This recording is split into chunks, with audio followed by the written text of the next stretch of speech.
द्वितीय करन्थिय 8 पर्व। हे भाई माने, माकिदुनियार मंडली समूह मध्य ईश्वर दत्त जो अनुग्रह प्रकाशित होइअछि ताहा आम्भेमाने तुममानकु जणाउअछु। सेमाने महाक्लेश रूप परीक्षा पड़िले हें सेमानकर महानंद भीषण दरिद्रता मध्य सुधा प्रचुर भावे असीम बदन्यता उत्पन्न करिअछि। कारण मु साक्ष्य देउअछि जे सेमानकर शक्ति अनुसारे बरं सेमानकर शक्तिर अतिरिक्त भावरे सेमाने दान कले। साधुमानक सेवार सहभागिता रूप अनुग्रह प्राप्त हेबा निमंते सेमाने स्व इच्छारे बहुत विनती सह आम्भमानकु निवेदन कले।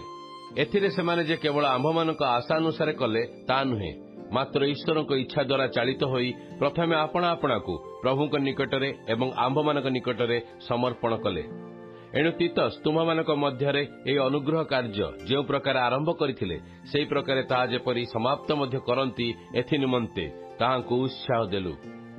आ विश्वास वक्तापण ज्ञान और सर्व प्रकार उद्योग पुणी तुम्हामानक प्रति आम्भमानक प्रेमर प्रभाव एहीपरि समस्त विषय जेपरि तुम्हामानक ठारे प्रचुर भावे देखा जाउअछि सेहीपरि एई अनुग्रह कार्य मध्य तुम्हामानक ठारे प्रचुर भावे देखा जाउ। मु आदेश देला परि कहू नाही, मात्र अन्यमानक उद्योग उल्लेख करी तुम्हामानक प्रेमर सरलतार मध्य सप्रमाण करबा निमंते कहुअछि। कारण आम्भमानकर प्रभु यीशु ख्रीष्टक अनुग्रह तुम्हे माने जान, तुम्हे माने जेपरि ताहांकर दरिद्रता द्वारा धनवान हुआ एथिपाई से धनी हेले हैं किपरि तुम्हामानक निमंते दरिद्र हेले। ए संबंधरे मोर मत एही, ताहा तो तुम्हामानक निमंते हितजनक।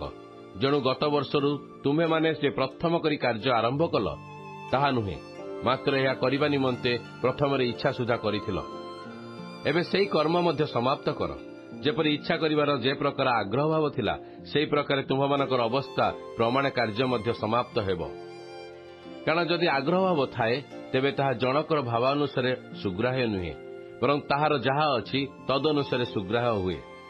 जेणु अन्य माने जेपरि सुख पाती आ तुम्हे माने क्लेश पाओ एथिपाई मु एहा कहू नाही, मात्र साम्य भाव देखाजिबा निमंते वर्तमान समय रे तुम्हामानकर प्राचुर्य द्वारा सेमानकर अभाव पूरण हेउअछि, जेपरि सेमानकर प्राचुर्य मध्य तुम्हामानक अभाव पूरण करिवो। आउ सेई प्रकारे साम्य भाव देखाजिबो।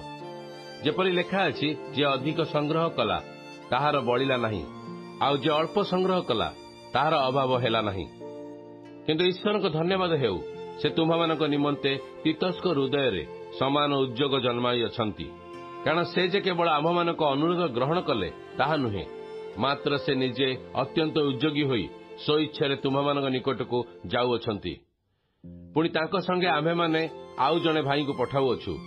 सुसमाचार प्रचार संबंधरे तांको प्रशंसा समुदाय मंडली रे व्यापी जाइअछि। केवल ताहा नुहे, किंतु से मध्य आम्भमानकर सेवा द्वारा साधित एई अनुग्रह कार्य संबंधरे प्रभुंको गौरव और आम्भमानकर आग्रह भाव निमंते आम्भमानकर सहयात्री हेबा पई मंडली समूह द्वारा नियुक्त होइअछंती। आम्भमानक द्वारा साधित एई सेवा स्वरूप प्रचुर दान विषय रे केई जेपरि आम्भमानकु दोषी न करे सेथिपाई सावधान हेउअछु।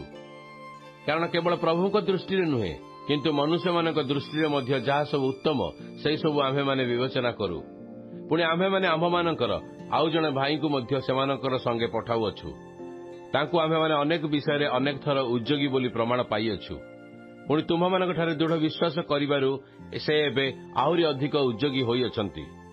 तीतस्क विषय रे जदि केही पचारे से मोर सहभागी और तुम्हामानक निमंते मोर सहकर्मी।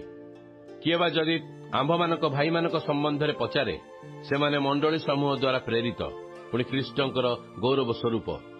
अतः तुम्हामानकर प्रेम और तुम्हामानक विषय रे आम्भमानकर दर्पर प्रमाण मंडली समूहर सम्मुखरे सेमानकु देखाओ।